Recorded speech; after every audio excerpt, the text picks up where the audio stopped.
Think your 9 to 5 job is rough? Hate sitting in front of a computer all day? Does that perfectly air-conditioned office dry up your sinuses? Well, buckle up, because today we're exploring 10 absolutely miserable jobs from history that will make you grateful for your office chair and coffee breaks. Let's get started. The executioner. Think your job has pressure? Try being an executioner in medieval times. One bad swing with the axe and you'd be the talk of the town, for all the wrong reasons. On top of the precision required, executioners faced social stigma and were often shunned by their communities. They were often prohibited from living in the same neighborhoods as other people, and many were forbidden from entering churches. This often led to a life of isolation, as few people would invite a known executioner to have a mug. Naval powder monkey. If you were a young boy aboard a ship in the 18th century, congratulations, you might have been a powder monkey. These kids ran gunpowder to cannons during battles. They faced explosions, enemy fire, and the ever-present risk of falling overboard and become fish bait. Many naval logs from the 18th century mention young powder monkeys, some as young as 10, who showed extraordinary bravery during battles like Trafalgar. The young boys were agile and quick and could scamper about like monkeys. Thus, the moniker powder monkey was born. Stressful Zoom calls pale in comparison to a cannonball to the face, don't you agree? Matchstick Maker. In the 19th century, making matches involved handling white phosphorus, which caused a horrific condition called phossy jaw. Workers' jawbones would literally rot away. Add low pay and long hours, and you've got a job no one would want to swipe right on. Workers often glowed in the dark due to phosphorus exposure, earning them the nickname ghosts. Plague doctor. Sure, the iconic beak mask looks metal now, but being a plague doctor in medieval Europe was far from glamorous. Back in the day, it was believed that good smells would cancel out disease, and so these doctors stuffed their masks with herbs, most commonly lavender, to purify the air, hoping to avoid catching the plague. It didn't work. They were constantly exposed to disease, and most didn't survive long enough to enjoy their paycheck. As a result, plague doctors were often inexperienced or second-rate physicians because top doctors fled plague-ridden areas. The famous Nostradamus was once a famed plague doctor. He emphasized cleanliness and herbal remedies instead of conventional medieval methods. His methods were unorthodox, but possibly saved lives. We met in Fallujah, you saved my life. Tanner. Tanning animal hides was a stinky and dangerous job. Workers soaked skins in urine and other foul substances to process leather. Not only did they smell terrible, but they also dealt with infections and chemical burns. Your office printer jam doesn't seem so bad now, does it? In medieval England, tanners were required to work far from town centers due to the smell. Written complaints from townspeople about the stench have survived in local records. Imagine working in such an environment.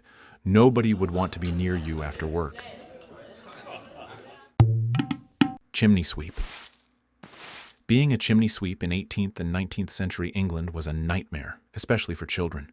They were forced to crawl through narrow, soot-filled chimneys, often getting stuck or injured. Respiratory problems were a given. And the pay? Barely enough to buy a loaf of bread. Imagine trading your desk for a soot-coated death trap. Charles Kingsley's novel, The Water Babies, written in 1863, was inspired by the brutal lives of child chimney sweeps in Victorian England. It helped spark reforms to protect these children. Sweeps were often children as young as 4 or 5 years old, sometimes orphaned or sold into the trade by desperate parents. Gong Farmer. These poor souls cleaned out privies and dealt with human waste in the 16th century. Working knee-deep in filth at night was bad enough, but the smell lingered long after they clocked out, if they made it out alive. There are some tragic tales of gong farmers drowning in human excrement. What a shitty way to go. Gong farmers were constantly exposed to foul odors and unsanitary conditions, and just like the professions mentioned before, they were often stigmatized.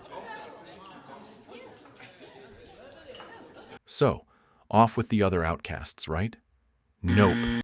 Contrary to the challenging nature of their work, Gong farmers in medieval England enjoyed relatively high pay, often earning in a single day what other workers would make in an entire week. Apart from this, gong farmers sometimes boosted their income by retrieving valuable items like rings or coins, accidentally dropped into cesspits, sifting through the filth with their bare hands to find these hidden treasures. So they would probably live somewhere here. A miner in the 1800s. Darkness, deadly gases, cave-ins, and explosions. Mining in the 19th century was a constant fight for survival. Safety regulations? Non-existent. The work was grueling, and the life expectancy? Alarmingly short.